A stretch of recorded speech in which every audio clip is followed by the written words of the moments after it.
तारीख 10 अगस्त 2024, वक्त रात के तकरीबन 2 बजे और जगह बेस्टी यूपी के मेरठ में सरदना का नानू गांव। लोग जब गहरी नींद के आगोश में थे तो अचानक एक घर के भीतर से चीखें सुनाई देती हैं। पड़ोस के घरों की लाइटें जल उठती हैं। अपने घरों से निकलकर गांव के लोग उस घर की तरफ दौड़ते हैं जहां से चीखने की आवाज़ें सुनाई दी थी। पहुंचने पर पता चलता है कि छोटे भाई गुलफाम ने रुपयों के लिए बड़े भाई आदिल पर मीट काटने वाले धारदार हथियार से हमला किया है। लहूलुहान हालत में आदिल को अस्पताल ले जाया जाता है, लेकिन इलाज के दौरान ही उसकी मौत हो जाती है। परिवार के लोग डॉक्टरों से झूठ बोलते हैं कि रात के अंधेरे में आदिल छत से गिर गया, जिसकी वजह से उसे चोटें लगी, लेकिन डॉक्टरों को उसके घाव देखकर हत्या का शक होता है। परिजन पोस्टमार्टम कराने से इनकार करते हैं और लाश को दफन कर दिया जाता है। इसी बीच अस्पताल से पुलिस को मामले की खबर दी जाती है और अगले ही दिन पीसीआर आदिल के घर पहुंच जाती है। पुलिस पूछताछ करती है तो पता चलता है कि आदिल का छोटा भाई गुलफाम कारोबार शुरू करने के लिए उससे रुपए मांग रहा था और न देने पर उसने बड़े भाई का कत्ल कर दिया। अब पुलिस केस दर्ज कर गुलफाम की तलाश में जुट जाती है। पुलिस आदिल की बीबी गजाला से भी पूछताछ करती है, लेकिन उसका रो रो कर बुरा हाल था।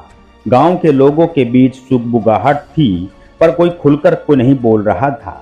दोनों भाइयों के बीच आखिर ऐसी क्या बात हुई कि गुलफाम ने इस कदर बेरहमी के साथ आदिल को मार डाला। घटना को 4 दिन बीत जाते हैं, लेकिन पुलिस के हाथ खाली थे। 14 अगस्त को जब पुलिस के अफसर अपने काम में लगे थे, तभी थाने में एक शख्स दाखिल होता है।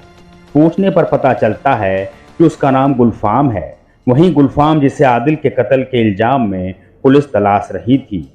गुलफाम से पुलिस पूछताछ होती है तो एक ऐसी कहानी निकलकर सामने आती है जिसे जानकर पुलिस अधिकारियों के भी होश उड़ जाते हैं।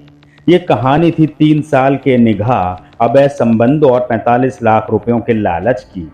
आदिल का कत्ल किसी और ने नहीं बल्कि खुद उसकी बीबी गजाला ने अपने देवर गुलफाम के साथ मिलकर किया था। मुजफ्फरनगर की रहने वाली गजाला का निकाह मेरठ के आदिल से करीब 3 साल पहले हुआ था।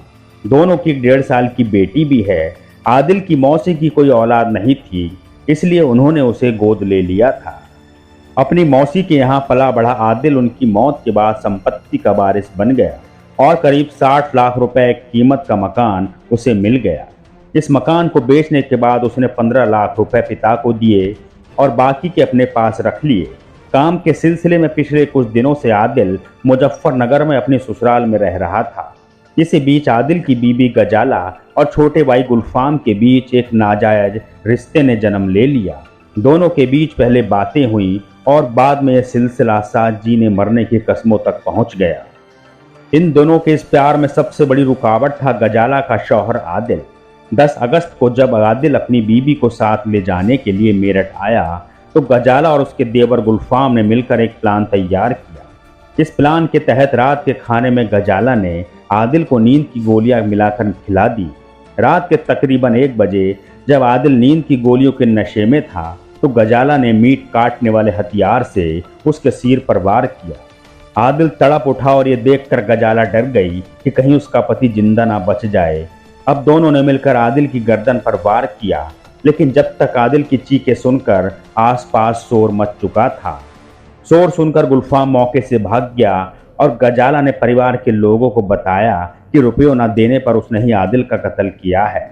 इस कहानी पर लोगों को भरोसा भी हो गया था, लेकिन अब गुलफाम को लगा कि अब उस मामले में अकेला फंस रहा है, तो उसने थाने जाकर गजाला की सारी पोल खोल दी।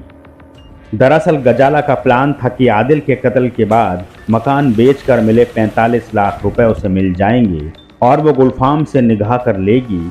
हालांकि बाद में उसने गुलफाम को ही फंसा दिया। फिलहाल गजाला फरार है और पुलिस उसकी तलाश में लगातार दबिश दे रही है।